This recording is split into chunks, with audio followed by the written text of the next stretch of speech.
Today, I have a very special episode that I've been wanting to do for a while. I've been trying to figure out how to cover politics more and better at jasmine.substack.com and trying to figure out the right way to do it. Frankly, these days, I am quite stressed about the fate of quote unquote liberal democracy, which is not actually a concept that I previously felt very attached to, mostly because I didn't really like the Biden Dems and I didn't like it when they talked about democracy and it felt like a cop out of telling me anything real. But now I admit we are in a far, far worse place. As I'm sure you guys know, ICE agents are grabbing people off the streets. Millions of kids are dying, will die due to mindless aid cuts, anti-vax policies. Free speech is in the worst place it's been in decades. And so I have been forced to admit that the resist libs were right. And I am reading my requisite Fukuyama and all of the political theory and trying to get myself back in a place where I believe in liberalism again. Another thing at the same time, though, is that I feel a bit angry at my own side in this case, sort of being the Democrats, the left, because I don't think that liberalism has done a good job making the case for itself. It very clearly failed at the ballot box last year. And so I wanted to talk to somebody who is a believer and an advocate in quote unquote liberalism, but who can also be plain and candid and honest about its future, how it will deal with threats, and also who will play ball with the reasons that people have become increasingly skeptical of our organizing political philosophy. And so I thought that Kelsey Piper would be the perfect guest. Kelsey is a staff writer at The Argument and previously a senior writer for Vox's Future Perfect. She covers topics like AI, welfare and social policy, education, and lots of other things.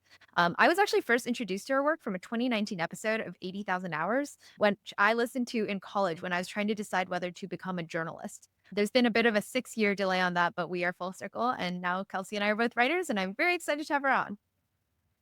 Thanks so much, Jasmine. Yeah, I am really excited to be here. We talked a while ago about sort of the individualist, less government oriented abundance, and I feel like that's very related to my vision of liberalism. But I'm also excited to talk a little bit more about national politics because it does matter a lot.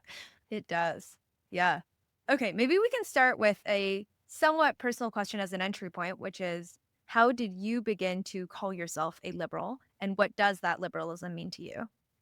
So I think the most fundamental political conviction I have is that people should broadly be free to live their lives according to their own best guess of the good and should broadly be tolerant of other people living their own best lives according to their understanding of the good. Not in a way where you think, oh, maybe they're right. Like there are some religions I looked into and I rejected. I don't think maybe they're right, but I think they have every right to live the life that they think is a good life.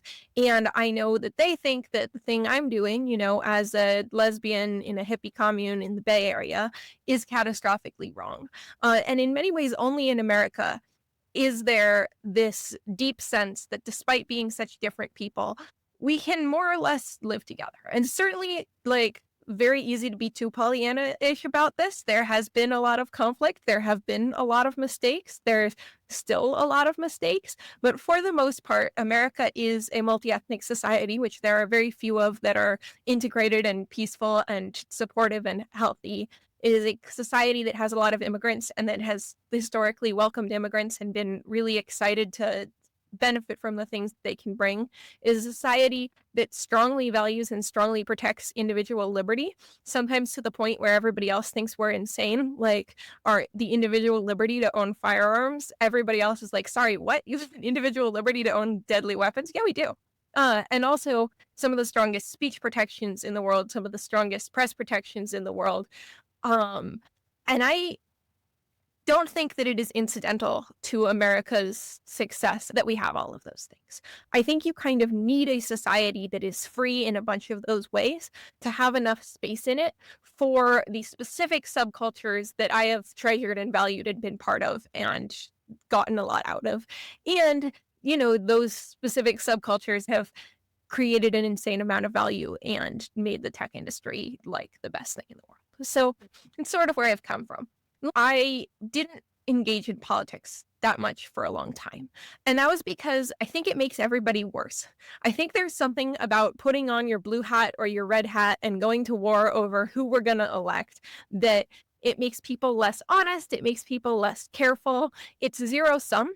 So I think it makes people worse. And I kind of wanted to stay away from it. But like you, it sounds like I felt like things went really off track and got us to a pretty bad place. And I'm angry at the people who made those calls. I'm also kind of angry at myself for not, being a little sharper elbowed about those calls at the time. Can I ask what the specific turning point was for you deciding to become more engaged? Yes, when Trump was reelected, I wasn't happy about that. I didn't think he would be a good president. I didn't think he would be as bad a president as I now think he has been. I thought that, like his first term, he would make a lot of calls that I really disagreed with. He would be vindictive. He would try and prosecute people on fairly spurious grounds. He would, election deny. He would tweet out a lot of nonsense. But for the most part, the people surrounding him would want the country to succeed, and stuff would mostly go along, and the sort of magnitude of the failures would be comparatively small. He had all these eccentric views. People mostly stopped him from causing catastrophic effects with them. A lot of people who voted for him, I think, voted for him because they were like, and his first term was pretty good, at least until we got to COVID, and that wasn't really his fault. Probably his second term will be like that. But I actually think that if his second term had been like that, he would be a very popular president right now. Because there was a lot of unpopular liberal stuff. You could pick up a lot of low-hanging fruit politically just by rolling that back. And then, you have a strong economy and very good fundamentals. We entered the Trump administration in a very strong position economically. You just kind of win. Instead, yeah, I think he has been a much, much worse president than I expected, and I wasn't having high expectations. The tariffs have been incredibly badly implemented. I know a number of people who worked in manufacturing, and he destroyed their companies. People are laid off. People are totally unable to find work. People's lives are 50% trying to anticipate the costs of importing things that they need in order to expand our manufacturing base here in America. People who would have loved to see Trump onshore and industrialize, who he just completely screwed over instead because his tariffs were implemented so slapdash and so incompetently and so corruptly. The other part of this story is that almost all of his tariffs, the best thing to do about them is not to build in America. It is to go pay $1 million for a dinner at Mar-a-Lago and say, oh, great president, my company should get an exception. And then, yeah, aid is something that I care about. The global war on disease is something that I care about. I'm broadly pro-America as a superpower. I think that being the wealthiest country in the world is something that enables you to do a lot of things that no one else can do. I think that includes stuff like PEPFAR, where we drove down the cost of basic HIV medications from, $1,000 to treat someone for a year to $10 or $20 to treat someone for a year. And we took it from a plague that was going to just destroy the lives of hundreds of millions of people to a manageable and managed disease that was under control. New cases were falling. PEPFAR was done by Republicans. This is not me talking like my side's book or anything. It was conservative Christians who said, America can do this, and we should. And we did. It was insanely effective. It was just a huge achievement. It does also make us safer because if there's mutation of viruses abroad, they don't necessarily stay abroad. And this got paused, it got unpaused. A bunch of the intermediate organizations got, again, bankrupted by insane policies that were just so unpredictable week to week they couldn't make payroll. It is still operating now, but it's significantly reduced scale, and state keeps floating that they should maybe cut it back further. This is going to lead to an enormous number of people dying. And it's just, I didn't think they would do that. Their first term, under Trump, we passed a PEPFAR extension by voice vote in Congress. Nobody objected, so there was no need to even hold it count. That's how popular it was. Now, no. And then, yeah, on the democracy front, I think that one of the key things that makes our society work is that you can mostly expect that you will not be retaliated against by the government, prosecuted for things you say, things you argue, for disagreeing with the president. And I think that Trump is doing everything he can to change that. He's pretty openly telling his attorney general, I'm mad at that person. They're guilty of a crime. Figure out what crime they're guilty of and go after them. That's not how the system works. You investigate a crime, you figure out who's responsible. You don't say, I'm going to look through everything this person has ever done and see if I can find anything, and then file charges no matter how tenuous it is. So yeah, it's worse than I expected. And I started asking myself, what could I have done and what can I do now to get us off this track and on a better one. Yeah, thank you. That's a very eloquent explanation of what's changed. And I think a lot of people feel similarly, especially because, as we were saying before, like most people are not paying attention point by point to the political news, and they shouldn't. It's bad for you. Like it drives you crazy. And so how were this many people in a position of surprised at just how bad it is? Again, like I voted for Harris. I never considered voting for Trump, but I did not think it would be this bad. And do you know folks who did vote for Trump in 2024 and regretted it? I'm curious what those conversations are like. I've had a couple of those conversations. I think most of them, it wasn't a vote for Trump so much as a vote against the Democrats. They were really mad at what the Democrats were doing. They didn't feel like the Democrats had earned their vote. And frankly, I think Yeah. being mad at what the Democrats were doing was fair. Like, Trump is worse, and I think Trump is far more dangerous in terms of the amount of permanent damage that he can wreak to our society. But it is simply the case that the Democratic Party lost a lot of very winnable people by seeming Yeah. like, in the case of people in tech, like they didn't want your vote. And one great way to have people not vote for you is to be like, we dislike those people. We are hostile to them. We think they're ruining our country. You know, if you say that, a lot of people Mhm. won't vote for you. I think a lot of the antitrust stuff was ill-premised and deeply unpopular, and people interpreted it correctly as, we don't like you and we're going to figure out which ways we have to go after you, in a way that felt really unfair, because it was really unfair. So you alienate a lot of people in tech that way. Cultural issues, I think people, especially in tech, tend to be pretty live and let live. Pretty like, oh, that's a thing. I didn't know that's a thing, but you can do that thing if you want. But there was a really serious surge of like aggressive policing for having the right views, of kind of hysterics about people who disagreed. We sort of moved, I think, from, you should let people get married because it's fine if people get married. You should let people change their name and gender if they want because that's their business and not yours. To like, if you don't see this the way I see this, you're probably bad. And that is obviously way more self-limiting in terms of who can get on board with it. And a lot of people who I know who moved towards Trump, it was about getting canceled or treated with insane personal hostility over something they said. And even if I disagree with the thing they said, it was clearly not helpful to cancel them over it. And of course, if you are hostile to people, they are usually going to vote for the other party. They're going to say, well, maybe Trump is a boorish, corrupt idiot, but he doesn't hate me.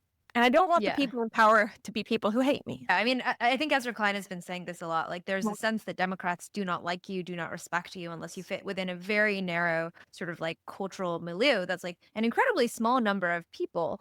And I think that's right. I had published an interview earlier in the year with a 26 or 7-year-old founder, male, Mhm. who supported Trump and then has since changed his mind. But he talks about why, and he admits basically to it being mainly an aesthetic thing about feeling like the Democrats didn't do anything. It was a vote against them. And one of the things that surprised me about the reaction to this anonymous interview I published was people were obviously angry, but they were specifically angry at the line where he says, like, yeah, I guess it wasn't really about the policies. I think I just sense this vibe thing. And then I was sort of like, but that's how everyone votes. Once people vote Oh, on vibes, you yeah. actually do have to seem like you like people. And Yeah, the set yeah, of people who will vote purely off this list of policies has like higher expected GDP growth than this other set of policies. They're not zero, but there's like very, very few of them compared to people who broadly vote for, are people like me welcome? Are people like me liked and valued? Do people like me belong in the room? And I think Ezra is a person who has been great on this, because I think Ezra really cares about the Democratic Party reaching those people. And so yeah. he's at least trying to talk to people and ask, like, where are you coming from? I think some other people are kind of like, well, you shouldn't have voted for Trump. And I don't think you should have voted for Trump in terms of like, I think it had consequences that were predictable and bad. But what's the point? Totally. How Yeah, can like we the leopards eating encourage you to faces want thing is to? like kind of funny, but it's also really bad. And I'm just like, yeah, we're never gonna win in a world where we are just gonna laugh at everyone who gets their face eaten. You really have to say, okay, we clearly screwed up because someone who agreed with us about a lot of issues felt like we Right. hated them. That is a Right. screw up. We should change Mhm. it. And it's not, to me, ever worth going, haha, you made a bad decision. Like, what is that getting you? Right. Yeah, and one thing that is interesting is like this person I've caught up with a couple times since the interview that I did. And now he is very upset about Trump, particularly around immigration and around, of course, tariffs and the way that Trump is working with private business. Again, two things that Trump was extremely clear about his agenda on before his election. So, like, I do wish, that like we all could anticipate this Yeah. in advance because he did say he would do these things. But maybe there's something about the messaging there. Like, I guess, like, replaying the 2024 campaign, like, why wasn't it clear enough what he was going to do on tariffs and immigration, at least to the tech world? He was very clear, I thought, but. So I think part of the problem is that people didn't want to hear it because they'd been hearing it for a long time and they kind of had fatigue about how bad Trump is. Like they've heard something for Yeah. so long, they kind of start to tune it out. But then I think the other thing is it is just much harder to persuade people of a simple fact about the world if they don't think you share their values. If they think Mm, that you care about what they care about and you're saying, and Trump is going to be bad, they're just way more willing to listen than if they think that you kind of hate them and are like reluctantly proselytizing because, well, I guess we need your vote, you mm, annoying straight white male tech bro. Then of course they're not going to have the trust that you are giving them in good faith your best information about what's going to happen. Of course they're kind of going to mhm, be like, well, I should keep in mind your agenda. And mm. so you need the messengers on this stuff to be people who clearly share the values of the people they're talking to. And What do so you think these values are? Like, what do you think are the values of these sort of independentish, swingy tech yeah. floaters? So I would say the values of these sort of independent-ish tech floaters include building things is good, building companies is good, even if they're kind of software as a service slop companies. You don't have to win a majority's approval for the worthiness of your thing. You can build a thing and sell it to the people who do think it's good, and that's good enough. So this sort of individualist, like the thing I'm doing is good and it doesn't need to be popular to be good. And it doesn't need to be like incredible, world changing stuff to be good. Broadly, the act of building and participating in this ecosystem is good in itself. I think that's a big part of it. I think another big part of it is very much coming at these cultural issues from the perspective of you can do what you want because it's your life, instead of from the perspective of like, this is the true way and this kind of person is the best kind of person or whatever. I know nobody in tech who is anti-trans people in the sense that like we all know a bunch of trans people and they're great and they should get to live their life. It is a free country. It is horrifying if they are like legal targets for discrimination. But I know a lot of people who felt like they weren't just being asked to sign on to people can live their lives. They were being asked to sign on to like a bunch of claims beyond that about like what the inherent nature of gender or sex was, which I don't think matter. None of my conviction that people get to live their life depends at all on like which technical definition of biological sex makes sense. It doesn't matter. And I think at least in this area, and I don't know nearly as much about how it plays nationally, on culture issues, the left used to be the party of people can do their thing and that's okay. And the more it became like one sort of unified account of like what the current acceptable language was and the current acceptable framework was, then a lot of people felt like I'm behind the euphemism treadmill. I get yelled at a lot. I don't know if any of this stuff makes sense. I'm worried people will hate me for not being exactly on the same page. It was just way wiser to stick to someone else is leading their life. That's their business. You don't like it? Go lead your life. It's a free country. That is the thing I keep coming back to. Like, I think these people are natural allies for the Democrats as long as the Democratic stance is it's a free country. Yeah, for a long time, the Christian conservatives were the moral police, telling you what is the inherent nature of marriage, what is the inherent nature of Yeah. gender, like what does it mean to like consume consume products and technologies well versus to do it in an immoral way.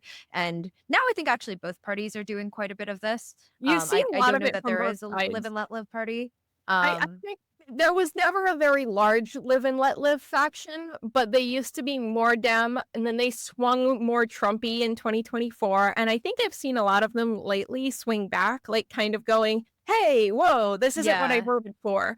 And I think Yeah. we shouldn't have voted for Trump, but I also think you didn't have Kamala Harris up on stage saying, like, it's a free country and people can do what they as individuals want to do. That was not the like angle from which she chose to defend the rights of unpopular minorities or whatever. She could have. Yeah. It's a free country and people should get to lead the lives they want and they should have safety and healthcare and all of the things we all enjoy.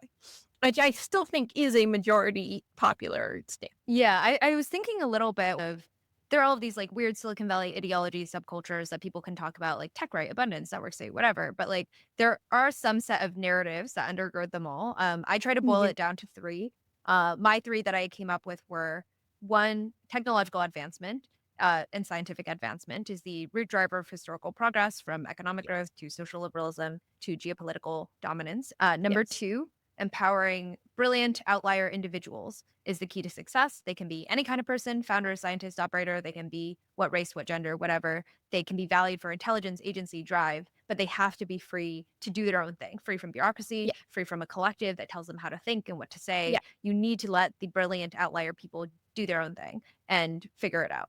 And then number three, that markets and competition are the most effective system for surfacing the best, whether it's markets in startups, innovation, markets in truth, like prediction markets and substacks and things like that, markets in talent, like immigration, but just like there need to be like efficient mobile mechanisms for like the best to rise, which sort of has to do with the whole like empowering individuals thing. And I do think that requires tech to respect variance a lot, like to be Uh-huh. okay with a lot of Yeah. failures and weirdos and like crazy people because sometimes the variance will go in the good direction and that's gonna return the whole fund or that's gonna like move Yeah. Yeah. all of Yeah. society forward. I think it requires an acceptance of some amount of a marriage hierarchy, and I think the Democrats and have become much less willing to talk about or much less believing in the idea of a merit hierarchy in general.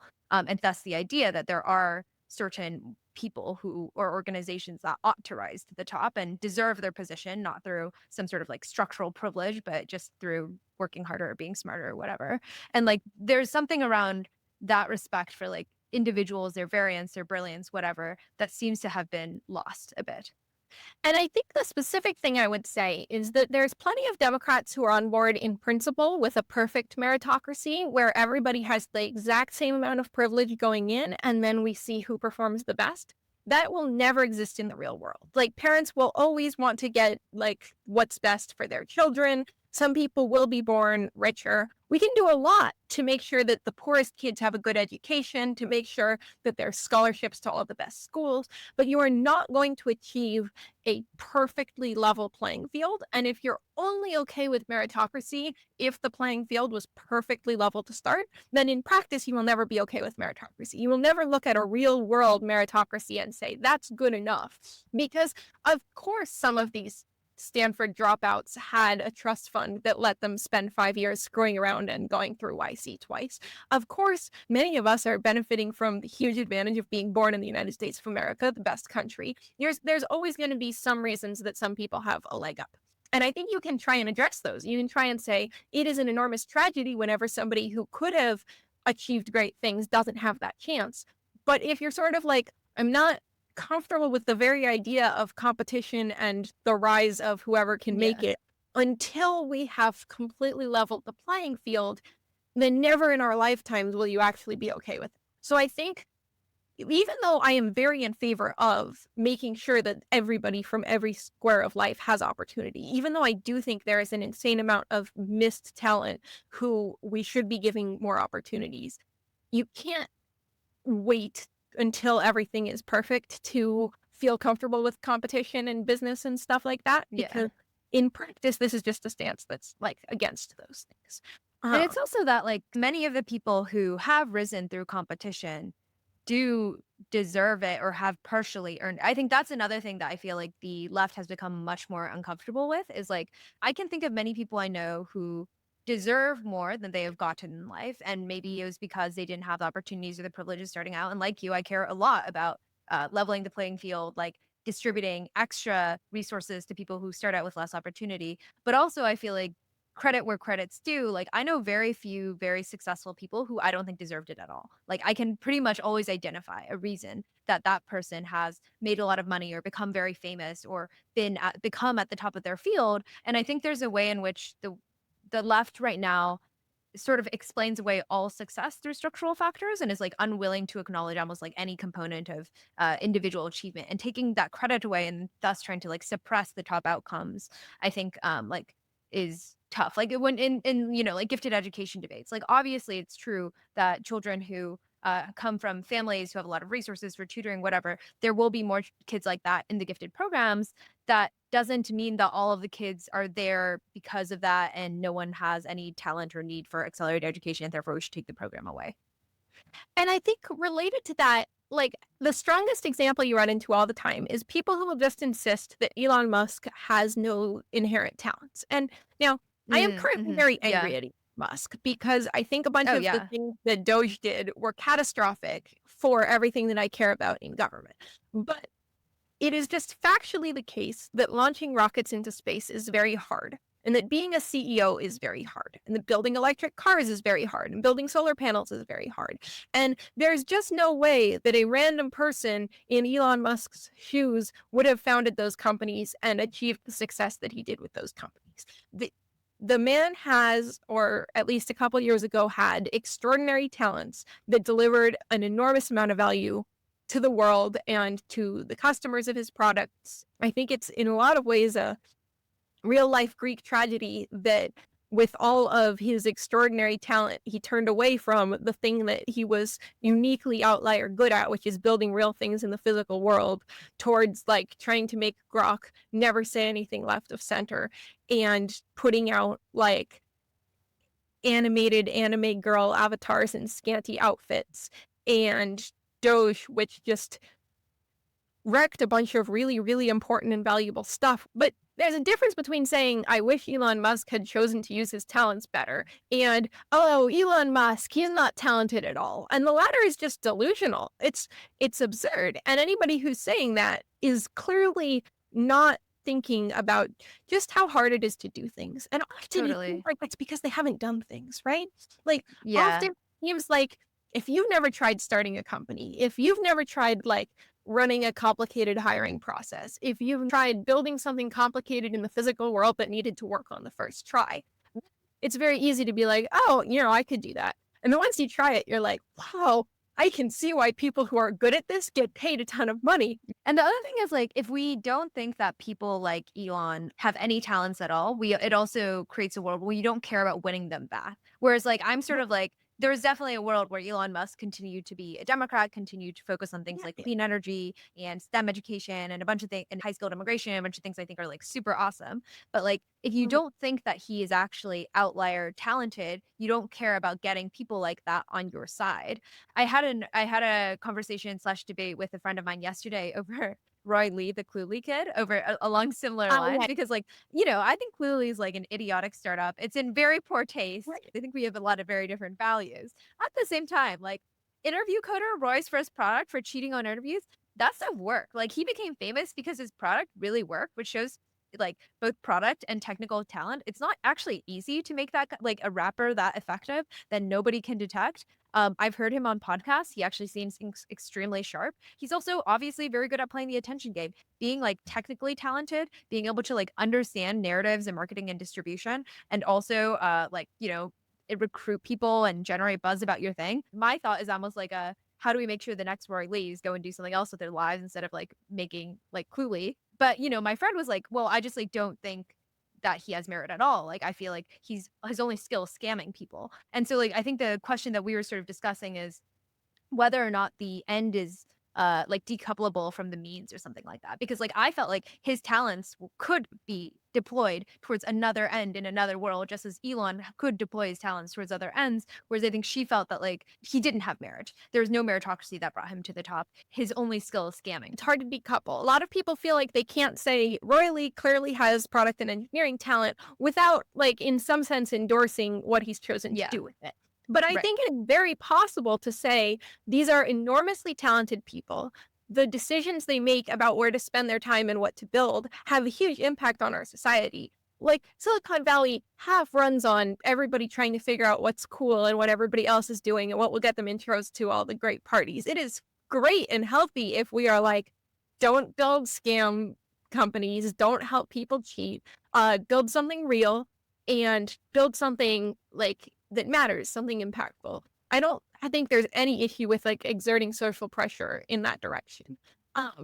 But you can do that without treating talent as fake, without sort of writing off Elon Musk as not that smart and not having anything to offer. And yeah, I think the Democratic Party could absolutely have kept Elon Musk on board by continuing to court business in the way that politicos usually court business, where they like have meetings with them and they say like, we're so glad you're building. Building is so important. Can we pitch you Yeah. on building all these things we need built? Can you tell us your secrets? What rules are getting in your way? And sometimes they go way too far with this. Like, I do think it's easy for businesses to sometimes get like crony capitalist cutouts and, you know, regulation against their competitors because politicians want to cater to them. But it is also nuts to just be like, we refuse to cater to you in any way and in fact hate you. It was interesting to me how many of the like tech right folks specifically talk about the fact that no one would call them on the phone from the Harris admin, or no one would take a meeting. Like, it's very symbolic stuff, actually. Yeah, but I think it's reasonable of them to take that as a sign about whether their perspective is valued, whether the work Yes. they are Yeah. done, whether they are seen as a constituency. And they should be seen as a Yeah. constituency. You need someone who takes those calls. You need someone who isn't always like, oh, whatever you like, Elon Musk. And maybe Musk, you know, as he sort of declined, would have not been okay with any amount of pushback. But you also, you want to recognize where real good is coming out of tech. And there is lots of real good coming out of tech. And you want to say, that's great. How do we make that possible? How do we double down on that? How do we bring that to more people and more places and stuff like that? Mhm. One thing I want to ask about in terms of what you're seeing from the tech community is like, I feel like among my circles, which probably skew a little bit towards younger folks, the default attitude is more just disconnection and nihilism. And like, you know, like if you ask people, like, do you like Trump? Do you think what he's doing is good? Most people will be like, no, it's super bad. Even if Yeah. they've supported him before, they're like, nope, like we hate it now. It sucks. But like Or that, then clearly they immediately really, turn their attention you- back to like, let me just grind, let me just build. I don't think yeah, yeah. people know what to do. I don't think they feel that they have options. People are also not speaking out. You see Trump doing these dinners with Zuckerberg and Tim Cook, and like it's clearly Yeah. a very personalist administration. And I think people feel that if It'll be they costly. speak out, it will cost them their careers, right? It might cost them a VC who is still a Trump supporter. It might cost them down the line if they become more successful. There is a real chilling effect on speech going on. Why you think more is not being said or done now that a lot of folks in tech have decided, oh yeah, this is actually like super bad and contrary to even our selfish business interests as well as our values? Or like, what do you wish more people were doing? One thing I'll say is that I think people are right that it's a very personalistic administration and there's a lot of personal benefit to going along with it. I also think there is plenty of personal benefit to having principles and actually standing up for them. Substack, when it was very unpopular, stood up for, no, we really believe in this free speech thing. And I think this was actually in the long run totally to their advantage because who's in power changes. And if you have principles, in a lot of ways, you're harder to bully, right? If they rolled over for Trump and then the next Democratic administration is personalistic and bullying, then they know you rolled over for Trump, you're going to be willing to settle for a ton of money with them too, right? Whereas if all along you're kind of like, we're not doing that, we'll see you in court, Trump backs down. He often doesn't actually take it to court, or he takes it to court and it gets immediately dismissed because his team is frankly not very smart and reasonably often is sending in court cases that are just not very good. His like libel lawsuit against the New York Times was just bad. So I think people somewhat overestimate the degree to which their selfish interests run never criticize Trump. I also think used to be if you were on the right, your Twitter account would probably not be under your real name. And then you could say all the things you thought that your friends would judge you for.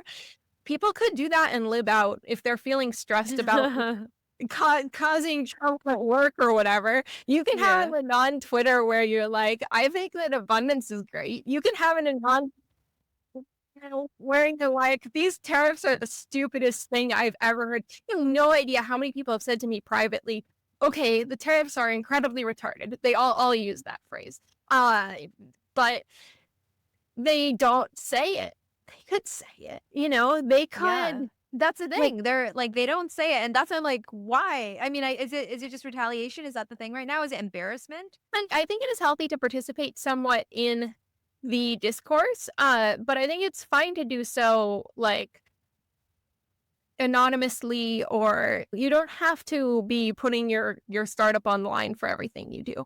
But just Mhm. completely withdrawing, I don't think it's a great call, because a lot of this is going to affect your business, it is going to affect your life, it is going to affect your friends, it is going to affect people very close to you, and at some point you should say, no, this isn't cool.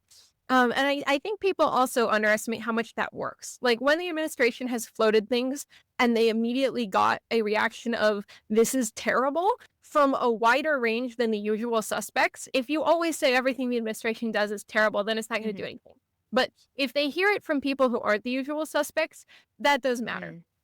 Mhm. Similarly, I think the Democratic Party is in terrible shape right now. The Yeah. politicians are mostly an establishment that is just not equipped to meet this moment, doesn't really understand what their constituents want, is hearing from the most vocal people, but the demands of the most vocal people are kind of incoherent because the most vocal people are just going like, fire alarm, fire alarm, fire alarm, and that's Mhm. not healthy. You have people who are trying to sort of be thought leaders and articulate what we're doing. That's certainly what we're trying at the argument. But it really remains to be seen if any of that resolves into a platform that can win elections. And I don't think the Democrats are screwed, because Trump is governing so badly that I think the Democrats will win in the midterm, even though they haven't really figured any of this out. But in the long run, they've got to figure this out. So I think it's valuable for people to like publish an essay that's like, this is what I think the Democratic Party should be about. Like, we can get lots of different Mhm. people sort of articulating that, and then politicians read them. Politicians read the same X and the same blog Yeah. as the rest of us. They listen to the Yeah. same podcasts. If you have ideas, they will be heard by people with the power to act on them. So I think people sort of underestimate how useful it can be just to articulate, here's something that would be good to do, and here's my case that the Democratic Party should do it. And also how useful it is to like call up your representatives and tell them things that you want them to do that aren't dumb and destructive. Like, if you call them up and you're like, I'm really excited to see the Democratic Party again articulate a vision for business and manufacturing, because all of our plants have been shattered by the tariffs and you guys need a plan to rebuild. Think they hear that, and that's something they're not hearing from everybody, and they're interested, and they will look up what you've got to say if you've got some ideas for them. Similarly, I feel like, what should the Democratic Party's stance on AI be is like a very open question, and a lot of people could start articulating some visions there that are more complicated than like, beat China full speed ahead. But at the same time, I'm also pretty sympathetic to, I'm mostly going to log off. This is not a good use of my energy. The one thing I would Yeah. say is that donating to candidates who are pro business, moderate Democrats has a huge impact on whether they win primaries, people seeing whether those candidates are getting support, and that influences their decision to run for office at all. Like, if you mostly check out, but you're willing to occasionally write some checks to support, it's a way of sending a signal that's like much stronger than your vote. Because like you're saying that if a one of these moderate pro-business Democrats ends up like raising a lot of money, other Democrats will also pay attention to that and notice like, oh, these are the ideas that get traction. Yeah, people pay a ton of attention to which candidates are having an easy time raising money and which Mhm. candidates are performing in the polls, like running Mhm. ahead of where a generic Democrat in their area would be expected to do. So if you see somebody you like, I think donating and supporting them has a disproportionate impact on moving the party in their direction. Yeah. I imagine that you also talk to some more libertarian friends who just are pretty pessimistic about the administrative state period, don't really Yeah, want to build any state capacity, yeah. are suspicious of abundancy ideas because they're just like, there's no way that we can reform an institution that is this slow and bureaucratic and like ineffective and da da da. Like you have a libertarian streak. Like, how do you persuade these people that our institutions are worth saving rather than out competing, which I is something I hear a lot. Like we just need to build alternatives and outcompete.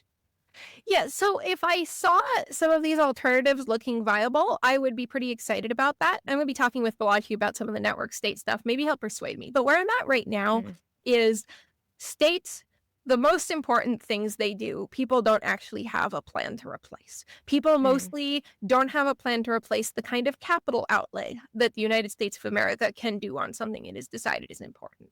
They mostly don't have a plan to do national defense, and I actually think national defense is really important and is one of the things that the US government does. I like micro city, micronation projects. I like special economic zones. I don't think that any of them will meaningfully increase my freedom. I just think that my personal ability to be safe everywhere I go, start a school without filling out an insane amount of paperwork, send my kids to whatever school I want them to go to, donate my money wherever I want to donate my money. The thing that actually most consequentially increases all of those freedoms is just a Democratic Party that is like more libertarian and more pro business in a way that is totally achievable. There are lots of popular ideas that I think go along with everything that you and I care about. That it is most Americans love capitalism. Most Americans love both Zoran Mamdani and capitalism, actually. yeah. First, yeah. Which is super funny. I Yeah. keep thinking about the Um, Zoran Mamdani halal cart ad. yeah, You've seen that one, right? it's It's such so a good good. ad. Okay. It's I think we're on the same page. I take vehement issue with most of his worldview, or at least the worldview that he expressed a couple years ago before he started running for office. But genuinely, like keeping prices down and permitting limited in New York City is a great policy platform. If somebody was running for that who didn't have the history of saying pro-communist stuff, I would be like their biggest fan and out there every day. And that stuff clearly resonates with people. And it yeah. resonates with people because it's right and it's important and it affects their day-to-day life. And like I think there's similar stuff like here in Oakland, it used to be that the big hack for getting lunch cheaply was that bagels were like $2. And some point in the last few years, bagels started costing the same as everything else you can get for lunch. Oh no. Everything's like $10 now. It makes me sad. I would be so excited about candidates who just did more to like, what are the cost drivers for our restaurants? You know, there's this big faction on the left, the anti-monopoly people. A lot of their thing is like, we want small business. Well, Hmm. what is going to help small businesses? Easier permitting rules, Right. making it easier to Right. start a business, making it Mhm. easier to run a coffee shop out of your house instead of having to run it out of a commercial facility or whatever. There's like a lot of stuff that simplifies the process of starting your own business, that simplifies the process of running a larger business, that reduces costs. And we can do that. Yeah. And again, I think it also goes back to that thing of like, can you raise opportunity for the bottom, for the small businesses, like lower the barriers to doing that versus punishing the top and the Yeah. current big players that exist?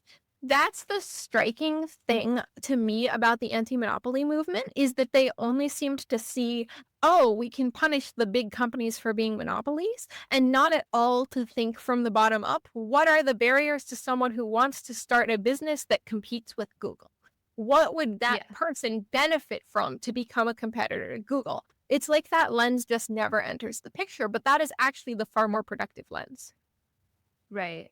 Yeah. The other thing I wanted to say about the halal cart ad that I really like is like I am sympathetic to many like wonky abundancy permitting reformy people, and I'm like I think that they do a very bad job explaining it to I normal love it people. And the 100%. thing the thing that I loved about that ad is it was literally just like, why is your chicken and rice now, $8 instead of $7? It turns out that there's all these rules and it costs like this halal cart owner, I don't remember what it is, but something like $20,000 just to like have a cart for a year. And it made it so concrete because everyone knows what it means to have a $7 versus an $8 plate of chicken and rice.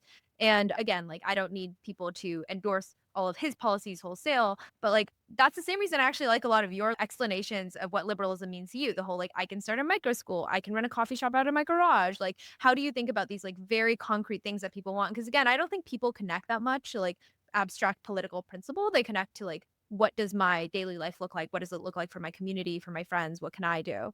And so I do want to see a lot more wonky abundancy types finding those ways to communicate their vision to I guess a broader public. I was talking with like Abby Olvera, for example, who I think she's with Golden Gate Institute right now, but she wrote a post about $4 lunches in Japan recently.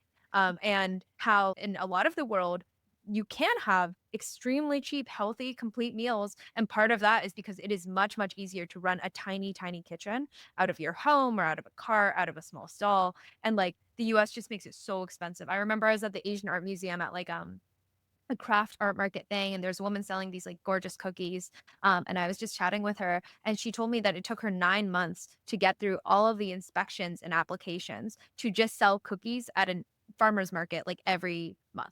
Which is like insane. And I was just like, oh my God, no fucking wonder. So like It's I want to see more absurd. campaigns run on things like $4 lunches. A $4 lunch just feels like an amazing slogan for a Democratic campaign. And then, the policy 100% folks can agree. figure out like what exactly is needed to achieve that. And like then they can do the wonky policy shit in the background. And I think a lot of Zoran's political genius, which again, I can acknowledge while not agreeing with him, just like with Elon Musk, is that, yeah, abundance tends to come from wonks who find very compelling arguments like this NBER analysis finds that this set of permitting changes reduce the rate of business openings in this community.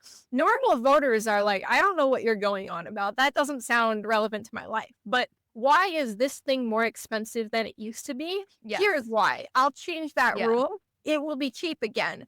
$4 lunches, like those really resonate with people. So when I say there's room for a more libertarian, more pro-business Democratic Party, I absolutely don't mean that we will ever have a candidate who's like, I am a pro-business, more libertarian Democrat. That will not win them. But we could have people who say $4 lunches, $2 lattes. We can bring these to our cities now by changing these laws that make these things more expensive than they have to be.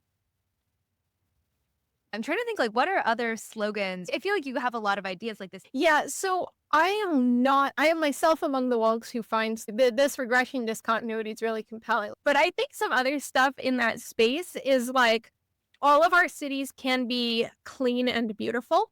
Yeah. People hate new construction either way, but they hate it so much more when it's ugly. And I wouldn't want to impose its beautiful requirements on new construction, since that joins one of the 300 requirements on new construction that makes it impossible.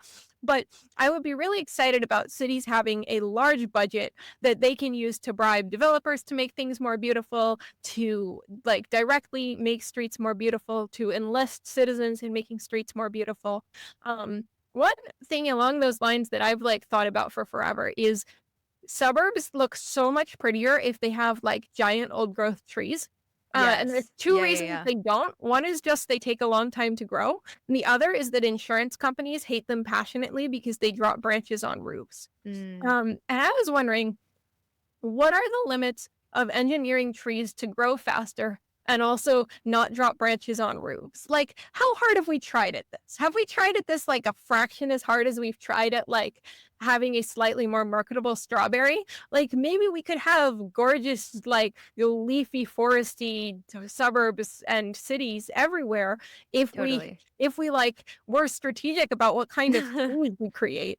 And again, that's not itself a slogan. People are not excited as I am about genetically engineering trees, but people are excited about their cities being beautiful. Yeah. Yeah. Are there candidates or organizations that you think are doing a good job of like this communication vision side of things? Yeah. So I like the welcome people, like a group that is just running the polling and explaining to Democrats like what things are popular and what things they need to stop doing because they're not working. But I think it's a lot easier to describe where the ideal candidate would be than to surface the ideal candidate. Like they might not exist. And I also think it's good to know where the median voter is. But someone who is authentically kind of there is just a much better candidate than someone who's like, yes, I have read all of the briefings, and I understand that the Yeah. correct immigration position is that we should enforce the border but expand legal immigration. Which People felt that way about Kamala. Even true. once she started changing her messaging to, like, be more on poll, no one actually believed it, and she couldn't sell it, Yeah, well, in then the part end. of that was that she was on video from 2019 saying different. Yeah. But also part of it is that I just flatly don't buy that, like, a prosecutor from the Bay Area had any of the stances that she had. Like, if she had been all along like, yeah, no, I think the Democratic Party's wrong about this. I'm pretty tough on crime. Then I think not only would she have gotten the voters who are tough on crime, which is a lot of voters, she would also have gotten all the voters who are like, oh, you have at least one principle. You are not just like the product of the calculations of the Democratic Party, which people don't like and don't trust. You want someone whose attitude about border security is, I care about border security. I want our rules to be fair and enforced. You don't want it to be someone who's like, well, fine. You guys kept voting against us for not doing border security. Because there's no trust and nobody likes, Yeah. Yeah, I think that's right. Okay, one of the exercises I was excited to do with you is to do a quick LARP because one of the threats to liberalism that I'm personally most concerned about is just what I call Zoomer nihilism, which is when you look at the polling, when I have conversations with other people my age and younger, I think people are just extremely nihilistic about institutions and democracy and liberalism, period. And I find it very hard to communicate the value of these sorts of things that seems concrete and convincing, et cetera, et cetera. So I want to reenact conversations I have had with Zoomers in the past few uh-huh. months, where I tell you the thing that someone told me, and then you can try to persuade me. Okay, number one, I am an American born female college student. I just went to do a summer program during college in Beijing for an exchange program. And one thing I noticed, even though I didn't really know anything about Beijing before, was that it was so safe and so nice. When I walk around in US cities at night, it feels really dangerous. And as a woman, I do not like walking around its streets at night. And in Beijing, there are street cameras everywhere, there's people outside, and it just like actually feels super safe. And yeah, like I had some conversations with some of the Chinese students, and there definitely is censorship, and like you definitely can't access social media. So I'm like aware of that cost. But like, in the end, people can still have conversations like friend to friend that are pretty open. And so like I don't know, like, is it that big of a deal? Like, why don't we just increase the amount of surveillance and censorship in the US as well? And like, I'm not really political, so like, I don't really care. So I think there is a bit of a false trade-off here. I don't think you have to get at all more authoritarian to have safe streets and safe cities. Okay, you probably need more cameras in public areas, but the cameras in public areas don't have to go with censorship.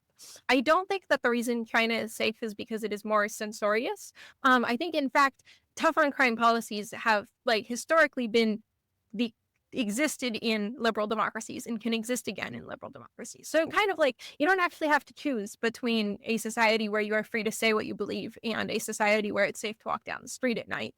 Or don't let anybody make you choose. You should get both of those things. They are in fact both important. One of the reasons they are both important is because something that people care about that they are not allowed to argue for, they probably won't get. Now, it happens that the Chinese government does care about public safety, so that people get even though people aren't allowed to argue for it. But were it unsafe, you would not be allowed to say being unsafe is a really big hit to my quality of life. And because you wouldn't be allowed to say that, you wouldn't have people reverse course. So yeah, I think speech is really important and is specifically important for getting cities that are better. But you might say, okay, but in practice, China's cities are safer, right? I think this is true.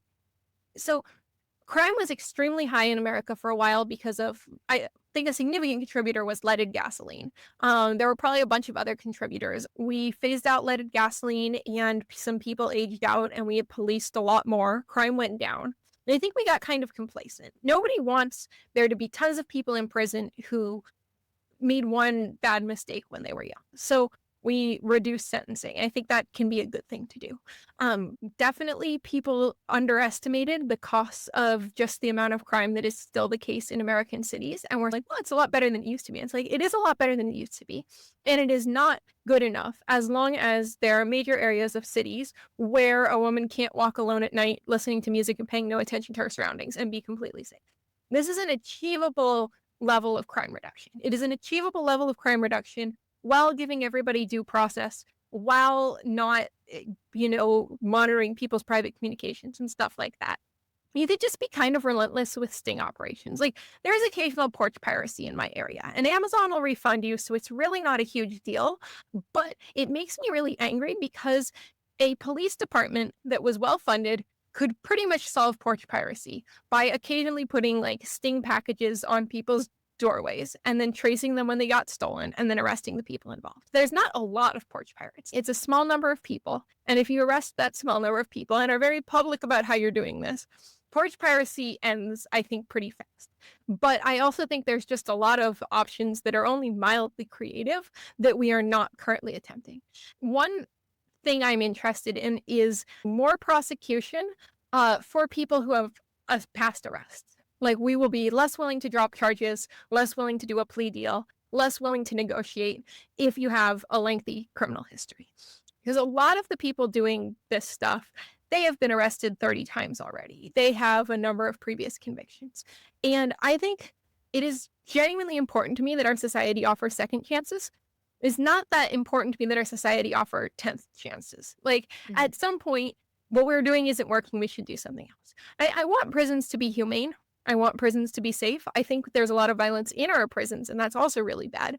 But you can't just keep trying the same thing and expect a different result. Yeah, so it sounds like you're saying there are targeted, specific ways Yeah. we can fix public safety, fix policing, etc., that don't require broad authoritarianism or censorship or things like that. Let's chat about the censorship thing too. So I, as a pretty apolitical like college student, I don't post about politics anyway. Like, I'm not telling my American government about things I care about because like I don't even think that stuff really does anything or works. And like I don't really want to argue with people about politics on the internet. And you know what some Chinese students who I met said is that China too is a democracy in a way because the state makes decisions that benefit the broad public. For example, investing in transit infrastructure, clean energy, thinking in a long-term, broad-based way about what's going to help the majority of the country in the long term. And so, like, why is it the case that the US is considered a democracy and China is not if the Chinese government has much higher approval ratings? Even when you look at the most conservative polling, the CCP has like 70% approval ratings. And so, like, why not decide a democracy based on like approval and what actually happens instead of like by whether or not you run an election every few years? Well, controlling the media makes it pretty easy to have high approval ratings, right? Like, in as much as there are serious problems, you can avoid people hearing about the serious problems unless they affect them personally or someone near them. Everything I know about crime in Oakland, it is because of accessing uncensored media where other people tell me things about crime in Oakland, and from going to my city portal, which has data totally available to the public that lets me look at how many arrests are of people with 10 previous arrests, how often are burglaries unsolved. Like, it is not just that I get to vote in elections. Because I get to vote in elections and because my government is supposed to be accountable to me, there is all this information that is made available to me intentionally so that I can learn things that help me vote better. If I didn't have any of that information, it would be very easy to persuade me there had never been a crime in Oakland, or there had been one. I saw one once. But you could easily convince me that was the only crime in Oakland if you controlled all of my access to media and could report whatever statistics you liked. But I think that would be bad. I also think China has had a number of dictators. Some of them have done a pretty good job at improving the well-being and wealth of the people of China. And I think the Chinese people are right to credit making us a lot richer as like a really good and important thing. Some of them have also made some absolutely monstrous decisions that led to mass starvation, that led to millions of people's lives being ruined over absolutely nothing. I don't think that there is any process which reliably makes sure that the next dictator is going to do a good job at producing economic growth as opposed to starting a war that is enormously destructive, or adopting policies that lead to famines, or adopting cultural revolution policies. And so I think that it is genuinely valuable for people to have direct input in the form of they will kick out the government if it is failing badly enough, and not just input in the sense that the government values their approval. Because the government has a bunch of ways to get their approval, only some of which involve actually doing right by them. And because the government, like, if it stops doing things that they approve of, they have many fewer ways to like force it to reverse course. And I know that the Yeah. Chinese government is like somewhat responsive to people, right? Like, I think a lot of the stuff they did around COVID, once vaccines were available, made people's lives a lot worse needlessly. And eventually there was enough anger about that they sort of reversed course. But people here reverse course a lot quicker because they were losing elections. You have a quicker feedback mechanism if the people in power have to care what you think instead of just hopefully caring what you think. Yeah. But I guess, I can think of issues where the way that these issues polled has not corresponded with policy outcomes for quite a long time. And so, like, I might feel that, no matter how much me and the majority of people want healthcare to be cheaper, want a higher minimum wage, want the US to stop supplying arms to Israel, we have no say. So, like, is the US really any better on that front? So I think it is easy to think of things that people have wanted for a long time and not gotten. Um, but that's because all of the ones that you do get kind of fade into the background. Like it is outrageous how long it takes to build a new bridge or whatever. But there's also lots of bridges you use all the time. They're there and they work, and they've been expanded. They've been made safer. They've been decongested. Like I think the things you want and haven't get is actually pretty small compared to the things that you want and get in our society. Like America is way, way richer than China. And I think this is in significant part because Americans consistently reward politicians who deliver economic growth and punish politicians who don't deliver economic growth. America has areas where the cost of living is really, really low that are still good places to live, in a way where my impression is that in China, there are cities that you really want to live in if you possibly can, and that people can't all move to those cities because they are not allowed to all move to those cities. Whereas in America, everybody, if you can afford to move somewhere, you can. Like, I could move to New York City tomorrow if I wanted to, is not something I think about very much as an important freedom I have, but I would give up quite a lot to get it. And similarly, America, for all of my complaining about our education system, has really good schools that are nonetheless mostly not miserable for kids and has sports and activities that kids really love and are really motivated by. And we tend to top all kinds of international competition leaderboards across a wide range of spaces, despite having a lot fewer people than China. And it's, I think, a consequence of some things that America is doing better. So I think, am I actually getting the things I want is always a good question to be asking. But make sure you're also thinking about the things you want that you've had your entire life and just never had to think about getting because you get them automatically.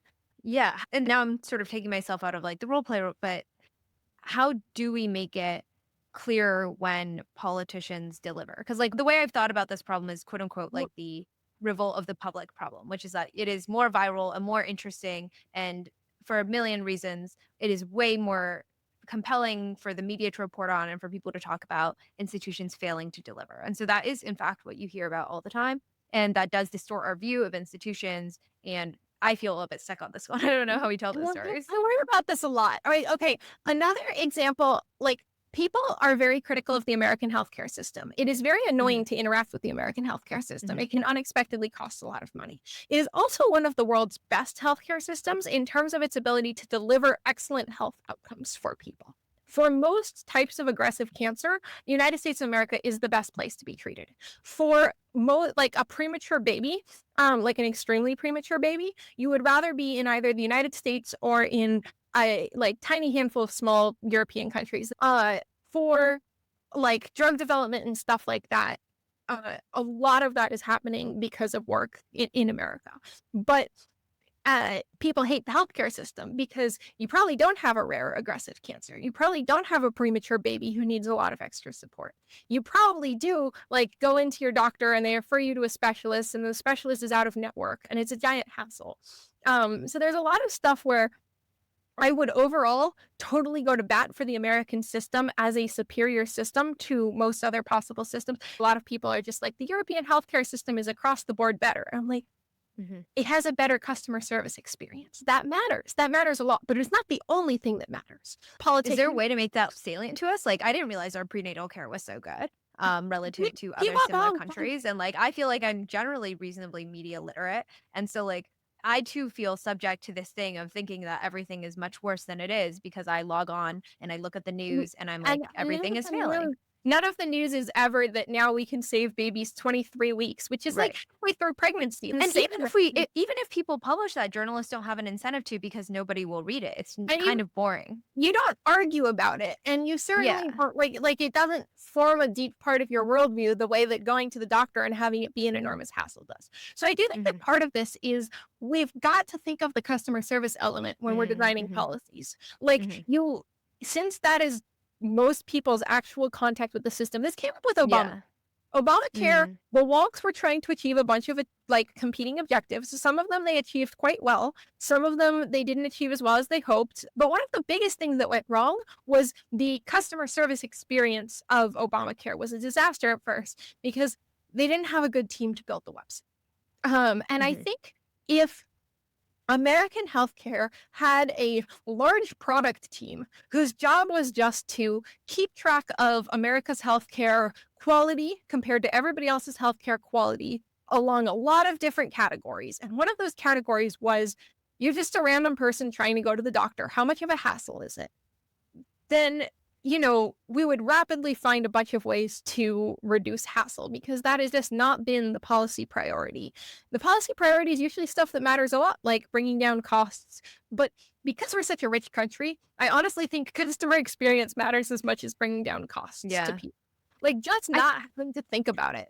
I think this Yeah. also feels like a theme too, because when I think about some of the other parts of the conversation, like how much does your lunch cost? Are the streets nice when you walk outside? Like there are all these like tiny little touch points that you have with the government. And like there is a reason that Americans go to China. They just take this train and they go outside and they're like, this rocks. And then they go home after a week, Yes. And And I think that there is like maybe a broad inattention to the customer service experience.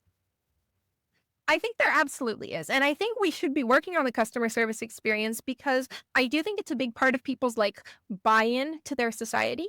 Like I think Mhm. it is Yeah. importantly true that there's a lot of stuff the American healthcare system does well, but also it is important that one of the things your healthcare system deliver is not being an enormous stressful headache, even if it's delivering like comparatively good health outcomes. And some people are gonna say in the comments, they're gonna say like, doesn't America have worse health outcomes than Europe? This is true, but it is because we have more guns, we drive faster, we make worse lifestyle choices. If you look at stuff that hospitals actually control, we do a lot better. Just because I was thinking people are going to ask about why we're doing worse than Europe. And the answer is we make worse choices than Europe, and then our better medical system like tries to make up the difference. But yeah, you've got to get the customer service stuff right in addition to getting the fundamentals right. And some of this you can fix with fun, wonky stuff. Like I recently heard from Matt Iglesias, I think, that our airports are not as nice as airports in China or airports in a lot of places. Like you Mhm. don't walk in and you're not awed by how Yeah. gorgeous this airport is. And people were being awed by how Yeah. gorgeous the airport is or how gorgeous a train station is. Yeah. One of my like defining experiences of some cities is the moment of getting in, seeing the train station and going like, Mhm. like humanity is good and great. I don't think there's an airport in America that says like this is a civilization that has been to the moon. Yeah. Anyway, the reason that there isn't is that the, airport upgrades are funded by a specific per passenger fee.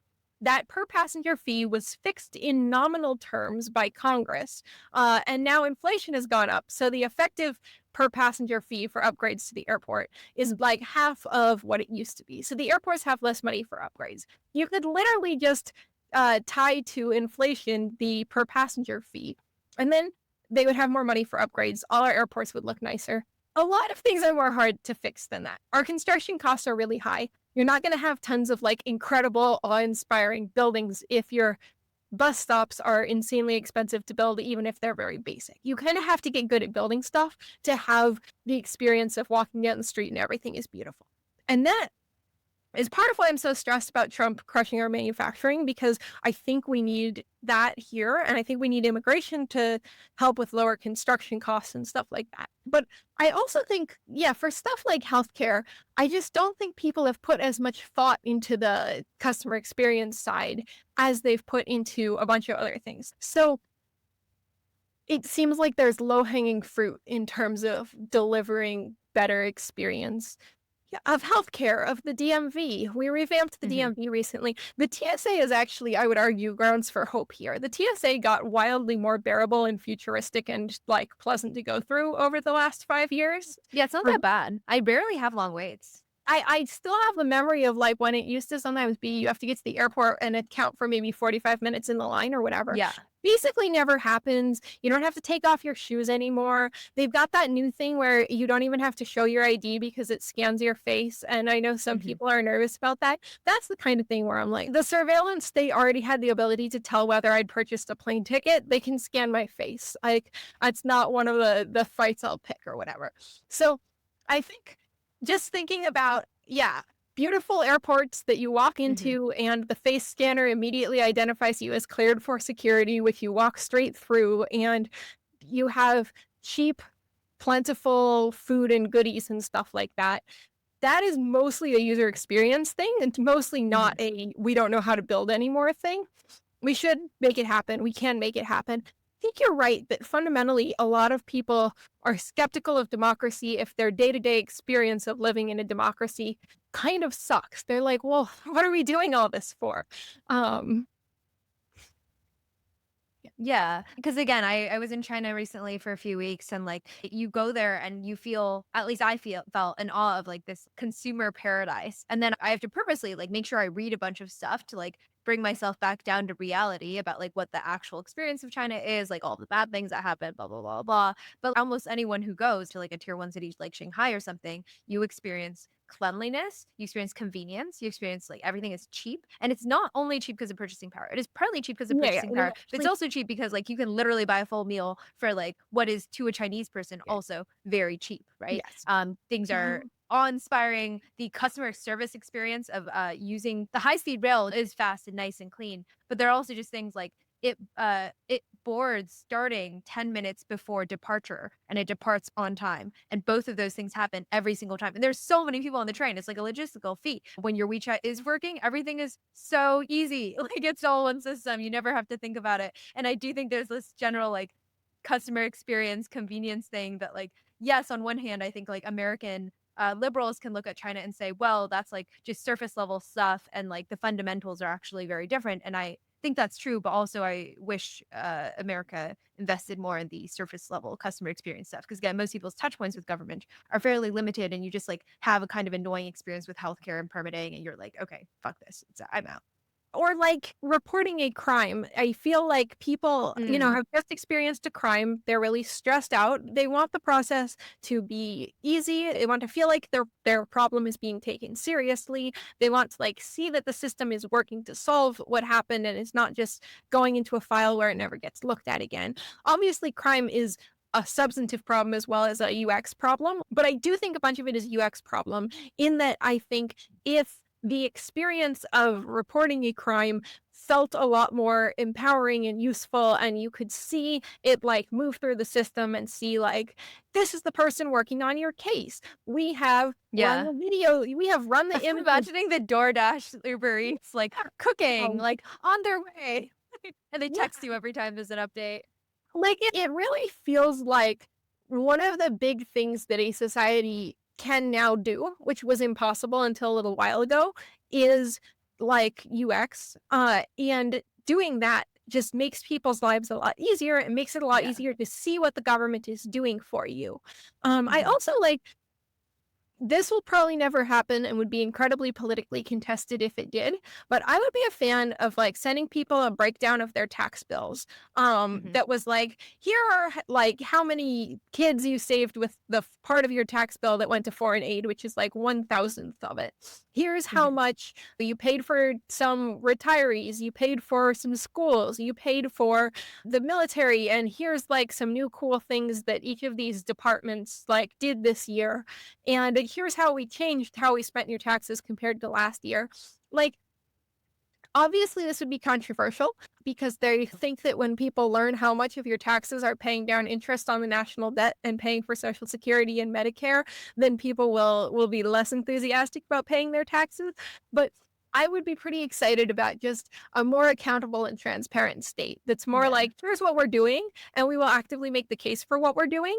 And also, you can change what we're doing. Yeah. I mean, the open data stuff suffers from UX problems where a lot of American cities have actually gotten in the last 15 or so years quite good at sharing data and putting it on the internet in places where you can download big CSV files and if you so desire, analyze a bunch of it. But the interfaces are all really bad for everyone except like the hobbyist wonks who really care about that stuff. And when we were in China, Clara and I were talking about like, oh, we wish we had like a really user-friendly dashboard where you could sort by color and it looked like bright and fun and was easy to make sense of. And we have the data to do it. We also now have like LLMs that make it much easier to ask questions about the data, parse the data, turn it into graphics that are interactive.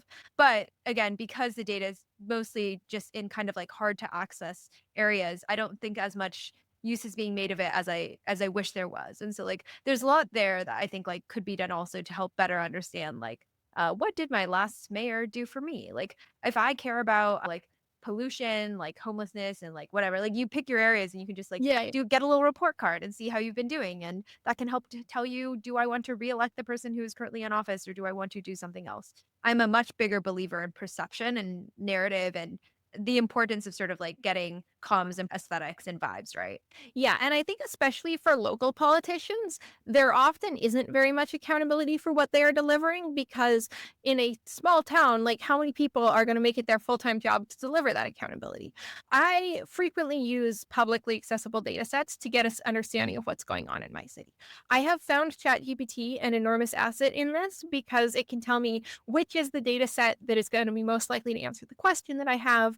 It seems like you could probably expand this and like have a AI assistant at the mayor's office or whatever, and you can just ask it questions in plain language, and it gets the answers for you and presents them to you with a visualization without the step where you are inputting a request and then getting a CSV and then running a bunch of analyses on it. Because even that step like is obviously losing a ton of people. So I think there's some potential now to make a lot of that stuff easier and make more people benefit from the open access data that most American cities have. Yeah. I don't think most people are asking these questions most of the time, but like at least Mhm. and I think actually a reasonable number of people before they fill out their ballots and vote will spend like a little bit of time trying to read the voter guide and like read some op-eds. Yeah, And, yeah. like I could imagine the city government spinning up some sort of like AI chatbot bot experience, or maybe a journalistic institution like a local newspaper could do this as Yeah, well, like spin up a chatbot to make it much easier to like ask questions instead of yeah, it yeah. seems like there's definitely available improvements here. We don't have a ton of time to go too deep, but I'm curious in general how you're thinking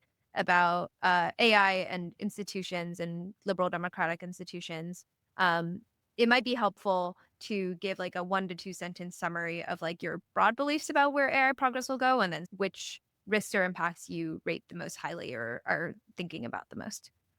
Yeah, so I am somebody with the perspective that if using our current strategies for getting the AIs to do what we want, we actually built something that was super intelligent, like individually capable of acting in the world while being smarter than us, that probably would be catastrophic. I'm not full doomer, but mostly because I think that we are not actually close to that. I don't want humanity to be replaced by something else. I don't think it's a great plan to just build something and not see whether it's something that we, get along with and then be like, it'll probably work out. There's so much we haven't unlocked that doesn't require building a bigger, better model. It just requires getting better at getting the behavior we want from the models that we already have.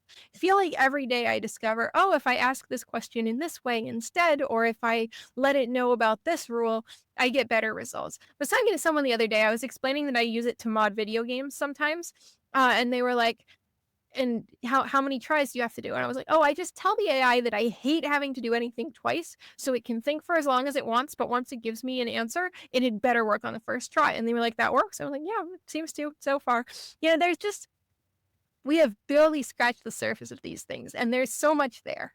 Um, I think we are going to have a ton of displacement and unemployment.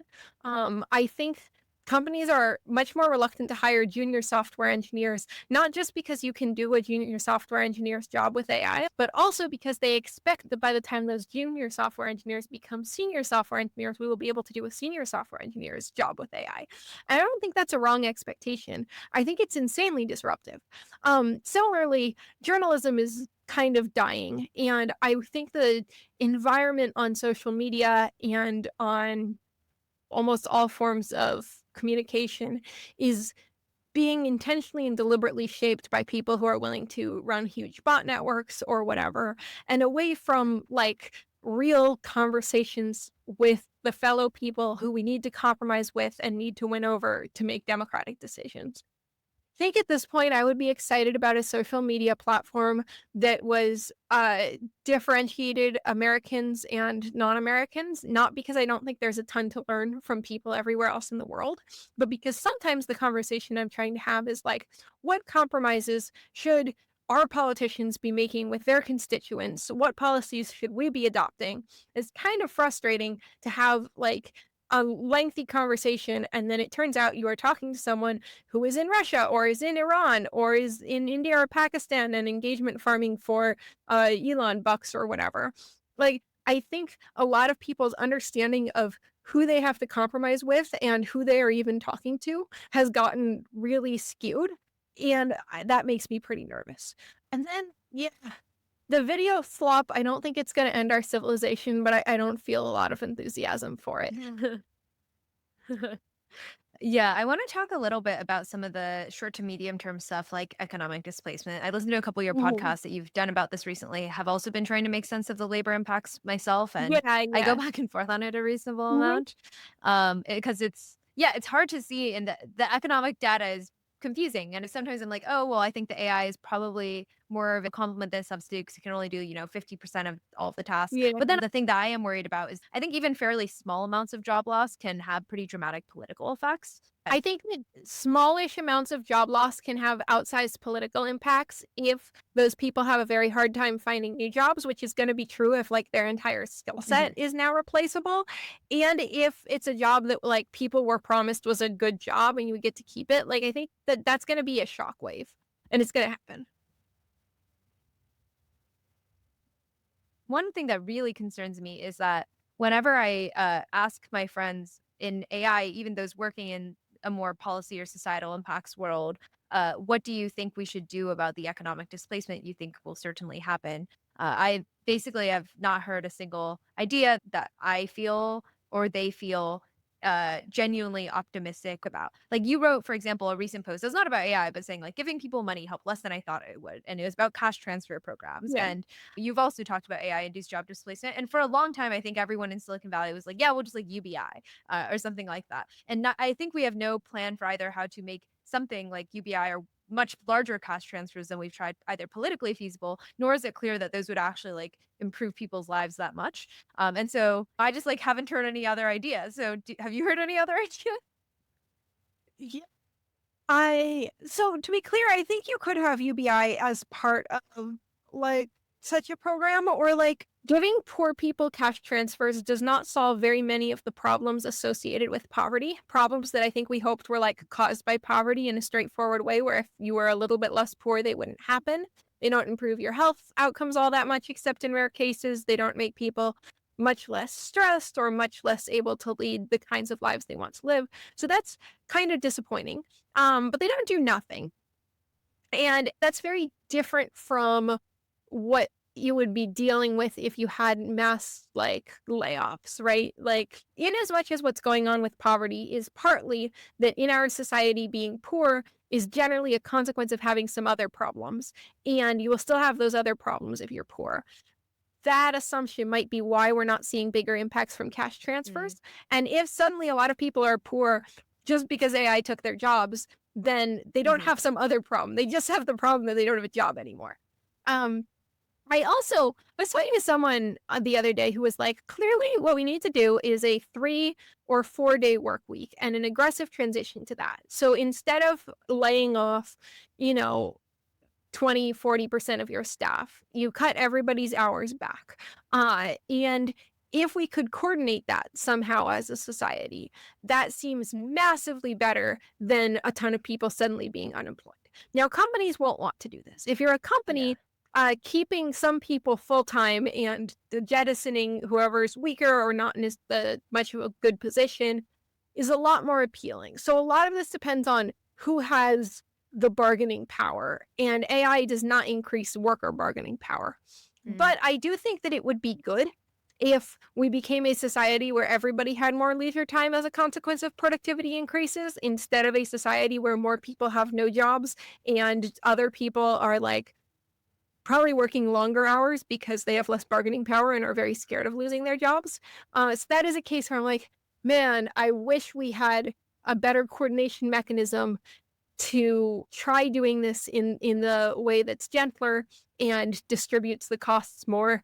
I'm excited about giving people more opportunity for jobs in the physical world. Like this is Mhm. part of my interest in reducing permitting and starting small business and making our cities beautiful. All of those things require work, and they require work in the real world that the AIs aren't going to do. So if we have fewer people in office jobs, but we have a lot of wealth, then it seems like we might be able to invest more in other things about our society that are really important to us. I think my equivalent here is like servicey emotional labory jobs. Like, can we have Yeah, yeah, really yeah. small student teacher ratios or something? And obviously AI can help a lot with education, but usually a human helping out with this sort of thing is pretty helpful. And so I feel like increasing the way that we value service social work, whether teachers, social workers, nurses, etc., having them focus more on the relational, emotional stuff, and having like actually like deep relationships there. Because it feels like what often is bad about, for example, education or social work is that like these workers are so overloaded with the sheer Mhm. number of people they have to deal with that it becomes a much more disciplinary and like a not very fruitful relationship. And I'm like, if those ratios were much smaller, because we just like took a bunch of people from doing like secretarial Excel work and like taught some of them got really excited about being teachers and they were compensated well enough to live or whatever. Like Yeah, that yeah. feels pretty exciting as a world to me. Yeah, it's not like there won't be work to do. It's a question of Hmm. whether we manage distribution so that people feel like they have meaningful stuff to do and doing that stuff meaningfully impacts their lives, as opposed to it's very easy to imagine a world where we cut people a check and we don't give them any avenues for meaning. And then they don't do great. And we're like, well, that didn't work. Yeah, right.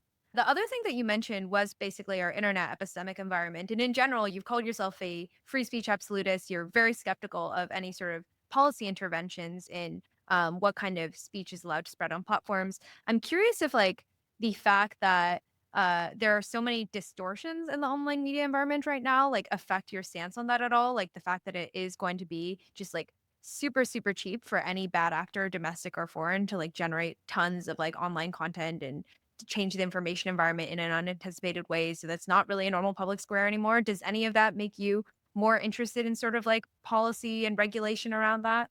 So I do think that it scares me, and I think the platforms should be thinking about what they're going to do. I like community notes, and I like the massive expansion of stuff in that direction. They recently introduced an AI that writes community notes. I'd be excited about them just running a predictor that based on the contents of the post, the contents of the note, and the first 10 votes, guesses and like jumps ahead to the step where the note goes up. Similarly, I'm really mad at Facebook. I feel like they have just embraced being the platform of slop. We're just going to shove them all in people's faces and benefit from some people being confused and thinking they're real. I just think that this needs to be addressed either by civil society, like by people, saying this is bad. I'm angry at Facebook. I'm going to delete my Facebook. I'm going to boycott Facebook. I'm going to shame my friends who work at Facebook, or through content neutral laws. I think it would be fine for the government to require that companies indicate whether the person making a post is like what country they are from. I think that's not censoring content. That's like a little bit of information that might affect how you choose to engage with the content. I think it is fine for them to require labeling of AI content, and I'm in favor of companies changing their amplification strategies for the common good. I think if you are a company one of your obligations at this point is to ensure that our society is a healthy and functional society. I think if you control Twitter, one of the things you should be doing is trying to make Twitter a healthy like ecosystem, not by like doing tons of censorship necessarily, but like by ensuring that the For You page is not like maximally perfectly designed to show everybody content that will make them absolutely furious. Is I there an incentive for this though? Like, I agree with you, and like I also tend to be like relatively skeptical of governments telling platforms what they should do, and I certainly don't think our current government is going to like push any of this in a good direction. But lots of people are very unhappy with the way that Twitter is being run, have been very vocal about how much they hate it and like how much they want to decrease the amount of bots or harassment or like yeah, whatever it yeah. is. And like Elon clearly doesn't care. So you seem quite optimistic about paths that I'm not sure are proving out. So I don't think they're guaranteed to prove out. I think it is easy to compare the ideal form of government censorship to the actual form of private Mhm, pressure, and mhm. neither the actual form of government censorship nor the actual form of private pressure is doing very much that's encouraging. But getting it wrong with private pressure is easier to come back from, and Mhm. I think a lot of these problems have been kicked to the like down the street a little bit, and they're going to become harder to avoid as the AI stuff really, Yeah. really takes over. So I do think that companies that aren't thinking about this now will be forced to think about this pretty soon. Mhm. Okay, I want to end with like a last few set of questions just about writing and journalism and your career. This is partly selfish, like I'm trying to figure out what I'm doing as a writer. I think also presumably some listeners may be in a similar spot. I am curious. One, do you have a personal theory of change? And through that lens, can you tell me why you decided to join the argument recently? Yeah, so my theory of change is that right now, one of our society's two major political parties is a personalist cult around Donald Trump, and the other one is a floundering mix of establishment Dems who don't even know what they're selling, except that it's not the stuff Trump is doing to our country, and socialist Dems who I think have a sincere conviction that something is very broken in our society that deserves to be answered, but are wrong about the answer, and wonky technocrats who have a bunch of good ideas that they are just totally unable to connect with what the American people care about and are excited about and believe in. And that feels to me like a very unusual, sort of out of equilibrium situation into which it is particularly valuable to try and have a vision for like what all of these people want, and I don't know exactly how to do any of that, but it seems to me like it really needs to be done. It seems to me like there are way too few people doing it, and it seems to me like in fact writing a blog like not only can change the world, it's usually the thing that does. So my hope for the argument is that it will be fun to read because we are arguing with each other about all of these questions, and that from that some stuff will emerge that people feel authentic enthusiasm about as a positive vision for our country and not just a stop Trump vision for our country. Though we also need to stop Trump, then the other part of it is just I think the next couple decades are very high stakes. I think they're very Mhm. high stakes for like the principle that people should be free to live their own lives basically however they want. I think they're very high stakes for the principle that we can and should build things, but they should be real things and not just like maximize numbers that may or may not have anything to do with human flourishing. Um, I think they will be a really big deal for like the idea that all men are created equal and that everybody should have a good life. So, even though I would prefer to not to be particularly on the websites that make everybody miserable and spending all my time on a topic that makes everybody crazy, um, I think the work to be done right now is of unusual importance. So you did in part join explicitly as a reaction to Trump too, and just how bad it is. Ye Yes. I think if Trump 2 had only been as bad as part 1, Trump 1, maybe I would have joined, but, like, I would not have felt this urgency around, like, the most important work to do right now is to have an alternative to Donald Trump that is a good direction to take our country in instead of, like, Trump but from the left, Mhm. or, like, continuing to lose. Yeah. What do you think you guys are trying to do differently than more wonky technocrats who can't connect? I feel like a lot of the authors who I all love and respect as writers and thinkers are wonky technocrats.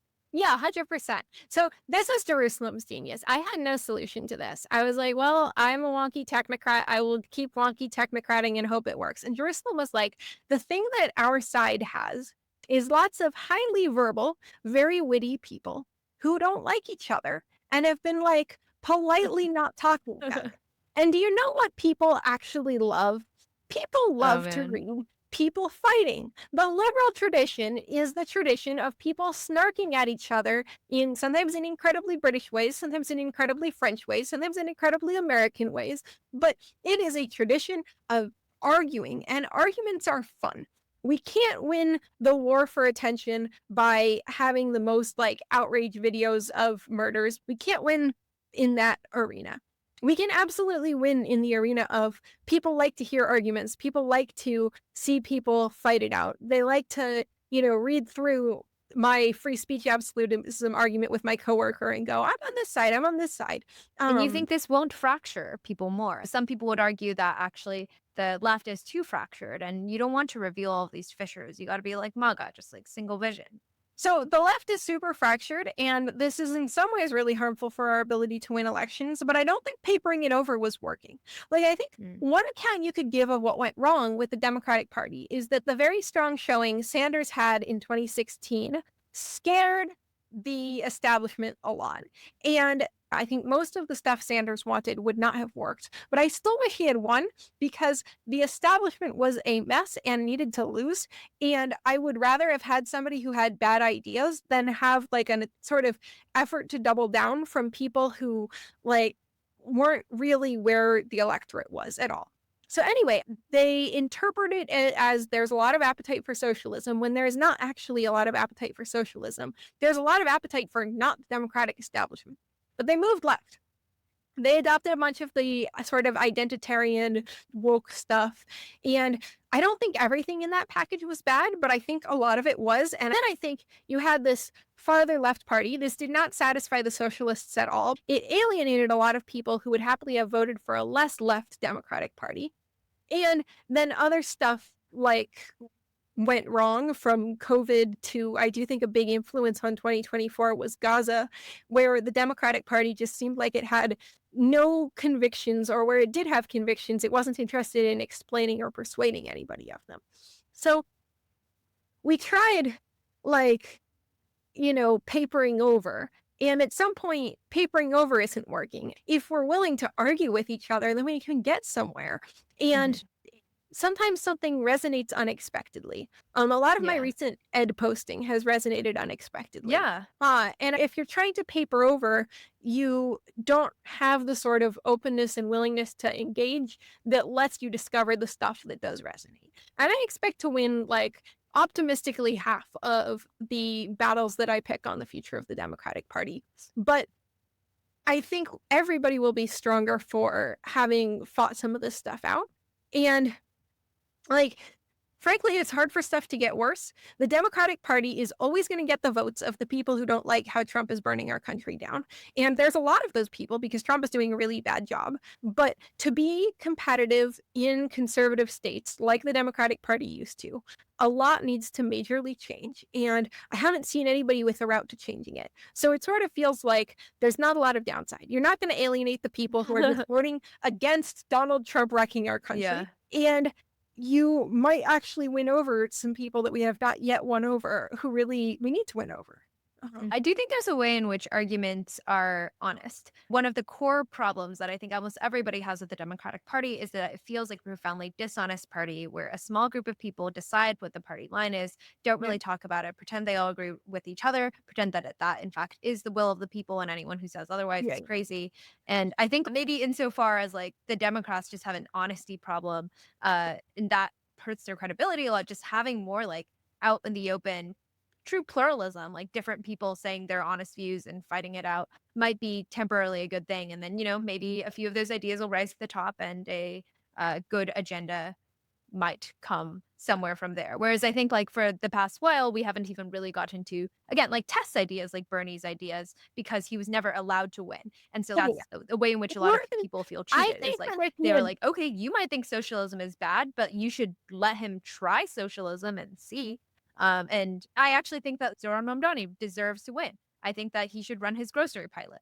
I think that's good. I think it would be far, far worse to have like Cuomo or Adams or the Democratic establishment suppress that. Yeah. Yeah, I don't think that Zoran's ideas are very good. If he is a good mayor, I think it will mostly be because he changes his mind and he does seem like a smart guy. But I think he is going to be the next mayor of New York City, and I will criticize him where he seems like he's doing a bad job and then cheer on the things he does that seems good.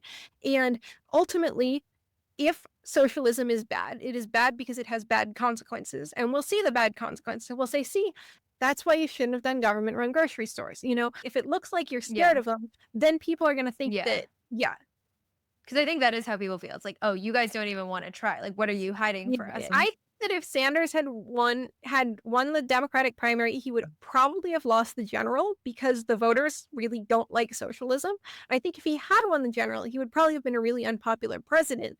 But I think any of those would have been a better outcome than a ton of people just going like, well, the system is rigged. Why are we even trying? Like, if you lose because people don't believe your ideas, that feels a lot better than if you lose because people manage to like coordinate to prevent you from getting to make your case or whatever. And I think you can say, well, it was a bit more complicated in 2016, but I think that in a healthier party, you have more arguments, and not all possible arguments are unifying, but openness to argument is like ultimately the only thing that'll work. How do you create an environment, and it might just be selection, but how do you foster an environment where people are comfortable disagreeing with each other? Because I have a really high tolerance for disagreement, but I think that most people have a very low tolerance for disagreement, and it feels really scary. So I think some of it is definitely selection. Some of it is like setting tone early. Like the very first Mad Libs the argument ran was between me and Matt Brunig, and it was Yeah. kind of mean in tone, honestly. And I saw some people were like, Kelsey, what? And maybe we should have toned it down a bit more. But I think there's something about, okay, if that is in bounds, then the thing I wanted to say is definitely in bounds. Like just kind of being like, yeah, there's a line and it's way over there. Then I think the other part is having an articulation of why argument is good. Like if people feel like I disagree, but the way we're supposed to handle disagreements is by not really getting into them or not getting into them unless there's certain kinds of disagreements, in which case we should like all uniformly denounce the one like outthinker or whatever. And I also think that made things worse, right? Like for a while, the norm was just you don't disagree under the same masthead. And I don't think it was catastrophic in itself. But then it sort of evolved to don't fight under the same masthead, except if you are all ganging up on one or two people in the company who you really disagree with. Like when the New York Times staff kind of revolted about the Tom Cotton editorial. So once we opened that can of worms, I think the best evolution was towards, yeah, no, we're going to fight. We're going to get out there and we're going to argue with each other.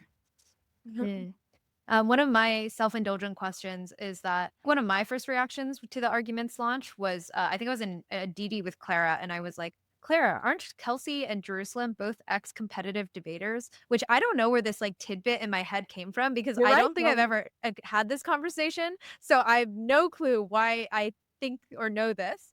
One, is it true? And two, how do you think this shapes your view on argument? It is absolutely true. And I think that certainly the kinds of people who become competitive debaters in high school and the kinds of people who decide as adults they should change the world by arguing are, causal inference is hard. The correlation is certainly high. Yes. We live in a society where ideas are kind of weirdly rare considering how cheap cognition is in some ways. Like, I feel like I write a lot of things that it seems to me like anybody could have written, but didn't. And once I write it, a lot of people are like, oh, I'm so glad this got written, but they didn't. Or like the reason I got back on Twitter was because I sent a couple of tweets that, did incredibly well. And people were like, oh, this is really important. And I was like, it feels like whether or not I was here, that should have gotten said, but that didn't happen. There's just so much that only gets said if you say it. Like, the world is weirdly small in some ways. There's probably Mhm. a ton of things where you are the only person who sees things the way you see them. And if you aren't going to stand up and fight for them, no one will. Yeah, I think that's true. The last question I was going to ask was, what kind of person would you advise to pursue writing or journalism or posting as a career? Yeah, I think if there's stuff that you would say that isn't being said, and you don't think you're gonna take sanity damage from participating in our political environment, it is actively good for you to do so. If you think it will make you into a crazy, miserable, worse version of yourself who is distracted from all of the work you were doing to actually build, nah, don't do it. Occasionally read some good articles about where to donate and occasionally call up your representatives and leave it at that. But if you've got things to say and you don't think it'll drive you completely insane to participate in our political conversation, those things probably won't get said unless you say them. And if you're not very good at writing, I think it has gotten easier. Don't just have the AIs write it for you. They won't. The act of writing is the act of thinking in a lot of ways. You've got to write a draft yourself, but they are very powerful tools for like having an editor. They're very, very helpful for what is the best counter argument to this thing I'm saying, or fact checking this thing I'm saying, or what are some tests I should run to see if I'm right about this thing I'm saying. So it is easier in some ways to check your work and polish your work up to a higher quality level. And yeah, I think there's stuff you probably want to say, and you should realize that the only way for it to be said, and therefore the only way for it to be in the corpus that these AIs are all drinking up and forming the next generation of our world, is if you say it. I feel like I already knew that it was important to write, and I wrote casually before, but I have still been surprised how small the world is, how often you can be the first person or the best person on a particular topic, without like that much effort. Like you got to put some effort into it for sure, like, a week of dedicated effort or something, but like not impossible at all. And then also you get lots of social rewards, like getting to meet other really smart people working on your area or interested in your area, because there just literally aren't that many good posts in the world despite all the number of posts in the world. Yeah, this has been one of the like biggest repeat realizations of my adult life is like, no, most things won't get done unless you do them. It's not Yeah. fair. The world is just much less zero sum than I imagined, and you're much less replaceable in it than I imagined. And this is really empowering in a lot of ways, but it's also kind of frustrating. So Mhm. it's like, oh, it would be nice if somebody else was on this, then I wouldn't have to do it. Yeah. Cool. Okay. Thank you so much, Kelsey. Where can You. people find your work if they want to read more of your writing or your other thoughts? The Argument is on Substack or at theargumentmag.com. I am on Twitter at Kelsey, TUOC. I am not anywhere else at this time. Occasionally, I hear what they're saying about me on Blue Sky, and it's never good, so I haven't been motivated to get an account. Um, That's very fair. Okay, amazing. Thanks so much for spending a couple hours with me. This has been really fun and also, yeah, cathartic to be able to have a conversation about national politics in a city and a place where people are not talking about it and not as concerned about it as I wish they were and think they should be. And Likewise, and I'm yeah, really grateful for all the thought you put into these questions in this conversation. So thanks so much.